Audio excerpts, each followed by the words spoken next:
This is HW Studio, building value across borders.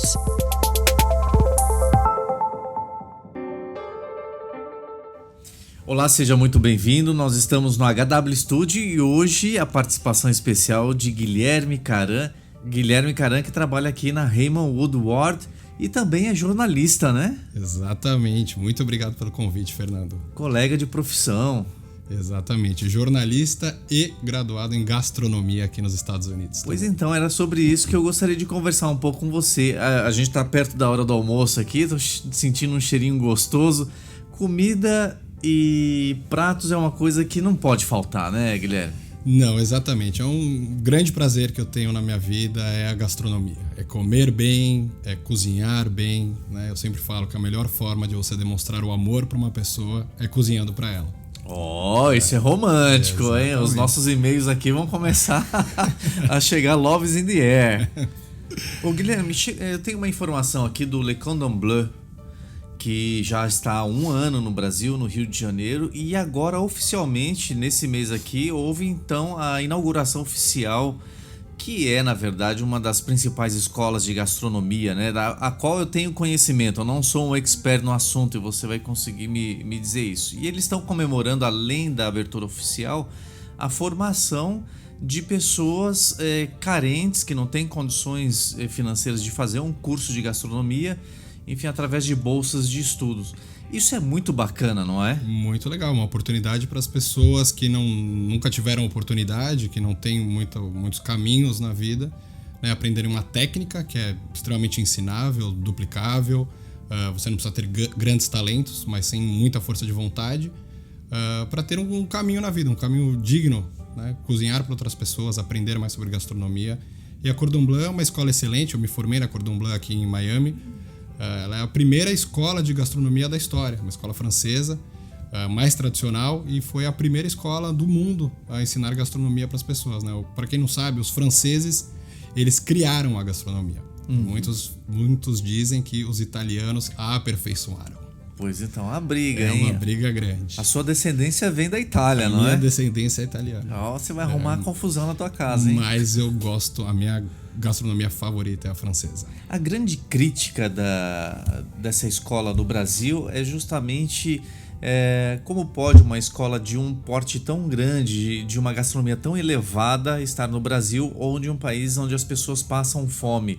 E até é interessante que a resposta hoje do CEO da escola diz que não, você pode comer bem com requinte em países que têm uma classe média baixa, porque o sabor você não tem etiqueta, né? É a história da gastronomia italiana.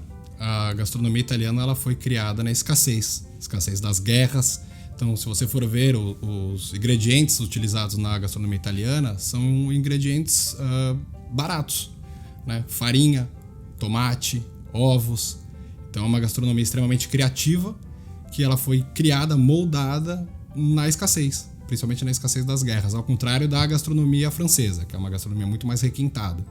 Mas é possível, você com muita criatividade, um pouco de criatividade, fazer comidas maravilhosas sem ter muitos recursos. É interessante que você está dizendo isso, porque a grande observação da classe baixa e da parte da classe média é que quando olha um prato bastante requintado nos restaurantes chiques, vê lá só legumes com um molho por cima, né? Fala assim, isso é comida de gente rica, né? Come-se pouco e a gente aqui da comunidade enche o prato, né? Com frango. E acho que cabe justamente a isso que você está dizendo, né? Uma comida simples, é somente a forma que você posiciona ela no prato já dá um brilho diferente. A gastronomia ela não é só a comida, né? Mas é a experiência. Quando você vai num restaurante mais caro, mais chique, você come com os olhos, então tem toda uma apresentação diferente de um prato. Então não é simplesmente... O americano às vezes tem muito disso, né? Ele quer comer muito e barato, né? Então você tem essas opções, né? Mas a gastronomia ela não é simplesmente quero comer muito ou quero comer bem, mas toda uma experiência que envolve o ato de ir a um restaurante, tudo que envolve a enogastronomia, os vinhos com a harmonização com os pratos. Enfim, é uma experiência maravilhosa isso. E é muito forte aqui nos Estados Unidos também. É isso que eu ia te perguntar, né? As pessoas enxergam os Estados Unidos como o país do hambúrguer, da comida gordurosa, das batatas fritas, do hot dog. A gente consegue comer bem aqui nos Estados Unidos? O que eu gosto de brincar eu sempre digo, você tem que ser um pateta para comer mal na Disney. Né? Porque o que acontece? Essa é boa. Essa eu nunca tinha ouvido. Muitos brasileiros, eles têm essa tendência a dizer que nos Estados Unidos come mal porque só come hambúrguer. Aí você vai perguntar para essa pessoa, tá bom, aonde você foi nos Estados Unidos? Normalmente elas respondem, eu fui na Disney.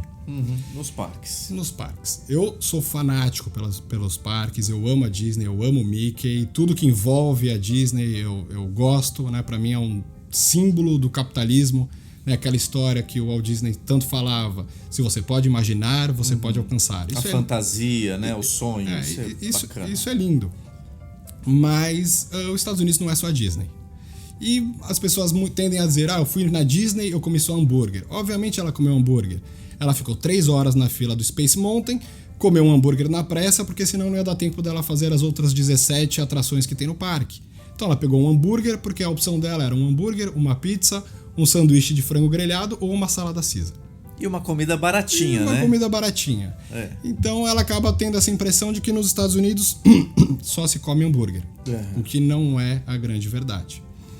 Aí você pode pensar, tá bom, então me fale um prato típico americano, porque na Itália a gente tem a massa, na França a gente tem o foie gras, o bife com o filé mignon com molho, na China a gente tem o Peking duck, o Mongolian beef, né? Cada país tem um prato típico, uma gastronomia típica. Mas se a gente for ver, no Brasil a gente tem um prato muito típico, que é uma feijoada, mas não é em todas as regiões do Brasil que se come a feijoada. Mas é um prato muito simbólico brasileiro. Mas nos Estados Unidos nós não temos um prato específico que você pode dizer, pensou nos Estados Unidos, pensou em clam chowder, por exemplo. Um prato símbolo, não existe. Não existe. Os Estados Unidos, a gastronomia americana, ela é muito moldada pelos seus imigrantes. Mais uma das maravilhas dos benefícios que os imigrantes causaram nos Estados Unidos. Então a gente pode dividir a gastronomia americana em 5 regiões. Northeast, South, Midwest, Southwest e West. Cada região... O pessoal já está participando aqui, mandando perguntas. Que bom. Cada região tem a sua característica gastronômica de acordo com seus imigrantes. Cada região teve um grupo de imigrantes vindo de uma região do mundo. Então, por exemplo, a gente pode iniciar por Northeast. Northeast foi onde começou os Estados Unidos, né? A região de New England, Nova York. Então lá tem uma influência muito grande dos colonizadores. Boston, os brasileiros ali, Massachusetts. Sim, também? Exatamente, uma coisa mais moderna. Mas a região de Northeast, colonização inglesa e Native Americans, os índios. Então o que se come muito nessa região? Turkey, né, Peru, milho, cranberry, maple syrup, lagosta e clams. Clams acho que a gente pode dizer, traduzindo marisco, um mexilhão. Ok. Tá, então um prato típico dessas regiões, New England Clam Chowder, que é o meu prato americano favorito. Nunca experimentei. Experimente, vende no Whole Foods, uma sopinha pronta, maravilhosa, que muito delícia. boa. Lembra uma sopa colombiana com milho dentro ou não? O que vem Não, na ela sopa? é mais pesada, à base de creme de leite. Tá. Não é aquela sopa de, tô de regime, eu vou tomar uma sopinha. Okay. É uma sopa pesada. Sopa de feijão. É, uma sopa pesada com creme de leite, batatas, clams, muito gostosa, muito gostosa. Além disso, os pratos tradicionais de Thanksgiving, né? O peru com gravy e molho de cranberry, o milho, esses são os pratos mais típicos da região Northeast. Ok. Agora a gente vai descendo, vamos para a região sul, né? A Southern Food, influência forte africana por causa dos escravos, né? A região sul dos Estados Unidos, ela sempre, até durante a Guerra Civil, era uma região que defendia, infelizmente, a escravidão. Então estamos falando de New Orleans. New Orleans, Louisiana, okay. Alabama. Flórida entra nisso? Em partes. Tá. Tem uma certa influência caribenha, né? Muitos escravos vieram do Caribe. E como os franceses e espanhóis também vieram do Caribe. Então as principais influências na região sul, espanhola, francesa e dos escravos, africana. Então o que se come muito na região sul? Quiabo, greens como couve, collard greens, porco e cornmeal. Cornmeal seria uma espécie de polenta, mas com milho um pouquinho mais grosso. Tá. Então, alguns pratos típicos da região sul: frango frito e seus derivados, como, por exemplo, a mistura mais bizarra que existe, mas que é delicioso, chicken and waffles. Já experimentou? Deve ser interessante, hein? Eu adoro waffles. Quando me falaram do chicken... Como que será que come isso? Eu achei bizarro. Falei, como assim? Chicken and waffles? Não faz o menor Coloca sentido. um filé de frango em cima do É waffle? é um frango frito, empanado, frito, em cima de um waffle com maple syrup. É delicioso. Sabe o que eu faço quando eu vou no KFC? Eles não estão pagando merchandising pra isso. Eu peço lá um Chicken Littles, que vem, é um pãozinho simples com um filezinho de frango e vem um legume lá dentro, não sei o que é aquilo lá. Eu pego e coloco mel em cima, aquele melzinho doce. Uma delícia aquilo. Quando você fala para um brasileiro chicken and waffles, né, frango frito com waffle, como se diz, mas todo mundo acha muito estranho. Mas eu recomendo todo mundo, experimente. Vou fazer em casa. É muito bom. Que mais? Biscuits, que é tipo um pãozinho da vovó, meio esfarelento, muito gostoso. Bacon, se come muito bacon na região sul. Porco com feijão, né, um pulled pork com beans. O Hoppin' John, que é um arroz com black eyed peas, que é aquele feijão branco com um olhinho preto, também é muito bom.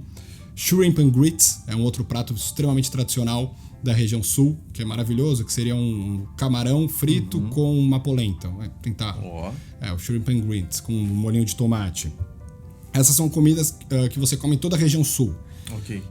Existe também os pratos típicos de Louisiana, que é o gumbo, que seria uma espécie de um ensopado, bem apimentado, e o jambalaya. O jambalaya é um prato típico de Louisiana, bem conhecido nos Estados Unidos, que seria uma espécie de uma mistura de risoto com uma paella. Ok. Tá bem gostoso também. E New Orleans tem um dos...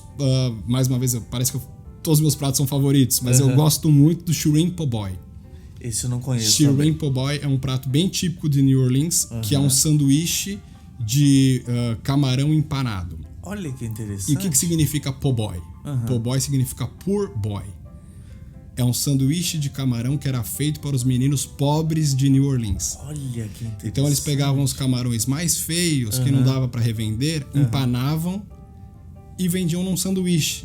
Que vai um pão mais fofo. Sim, tipo de hot dog. De hot dog, bem parecido com hot dog, com Thousand Island Dressing, que é um molho bem típico de New Orleans, muito gostoso também, o Thousand Island Dressing. Se eu não me engano, é esse molho que se utiliza no Big Mac, que é um molho especial. Ok. Um pouquinho de alface, tomate e o camarão empanado. Nossa, que coisa. Você já comeu? Eu como sempre. Sério? Aqui em Miami tem? Aqui em Miami. Eu como no Margaritaville em Hollywood. Pra mim é o melhor. É o melhor shrimp po' boy que tem em Miami. É muito bom, muito bom. É outro prato típico americano, tá? Que é o shrimp po' boy. Aí a gente vai mudando de região, vai pra região Midwest, que tem uma influência britânica muito forte, da Escandinávia também, alemã e italiana. Então você pega uma boa mistura gastronômica. Por falar em alemão, eu fui num restaurante esses dias aqui alemão, eu gosto, em São Paulo eu ia muito no Juca Alemão, adorava páprica schnitzel, eu adoro meu prato. Eu falei assim, bom, eu preciso comer páprica schnitzel aqui. Não é a mesma coisa. Não é, eu não sei quem tá certo agora, se tá certo aqui nos Estados Unidos ou lá em São Paulo. Em Miami eu ainda não encontrei restaurante alemão bom. Que coisa, ele vem empanado, não vem com aquele gostinho do filé do porco. Eu acho que você vai encontrar na região Midwest, né? Em outros lugares acho que você vai encontrar restaurante alemão melhor. Né? E, por exemplo, os ingredientes dessa região são ingredientes simples, baratos e que encham a pança. Entendi. Né? A comida escandinava, alemã, italiana. Nossa, gente. É um problema a gente gravar esse podcast aqui, viu? Dando fome. Problema, cara. Eu adoro comer. Eu também. Mas eu como pouco. Eu não sou de encher prato, não. Eu como pouco, mas eu como bem. Sim, é o ideal, né? É o ideal. Consegue experimentar de tudo. Então, alguns pratos típicos dessa região. Frango, batata, como purê de batata. Come-se muito purê de batata. Gravy, mais uma vez. Milho. Apple pie, por causa da influência alemã. Né? O Apfelstrudel. Né? Então tem muito apple pie nessa região. Queijos, linguiças e cerveja. Olha só. Então muitas pessoas falam, ligam cerveja à Bélgica, cerveja à Alemanha, Mas hoje, as cervejas mais premiadas do mundo estão nos Estados Unidos. As cervejarias mais premiadas do mundo estão nos Estados Unidos. Qual é a melhor cerveja nos Estados Unidos? Eu gosto da American Pale Ale. São cervejas um pouco mais fortes. Tá. Mas você faz esse comparativo com a Alemanha, por exemplo, da cerveja alemã com a cerveja aqui americana? Hoje em dia, nos prêmios internacionais de cerveja, as cervejas americanas têm levado vantagem. Interessante. Não só as cervejas, como vinhos e espumantes também. Olha só, californianos. Californianos, sim. Eu experimentei uma cerveja numa fábrica de cerveja dentro de um hotel em Las Vegas. Legal. Muito bacana, muito saboroso. Aqui na Flórida tem boas cervejarias em Tampa. Em Wynwood, tem a Wynwood Brewery, que é muito boa. A La Rubia é uma cerveja um pouquinho mais leve, bem gostosa. Pô, eu aceito um convite pra gente fazer um tour gastronômico aí. Vamos fazer. Agora, então, pelo que eu vi, existe um mercado gigantesco aí, né? Por essa diversidade gigante aí da gastronomia americana, existe um mercado profissional muito interessante aí, não? Sim, existe. E os Estados Unidos sempre precisa de novas pessoas para preencherem vagas em restaurantes, para a diversidade gastronômica. Então, por exemplo, a gente pega um restaurante aqui na Brickell, né, o Mr. O1. É uma pizzaria. O1 é um tipo de visto, é um visto de habilidade extraordinária.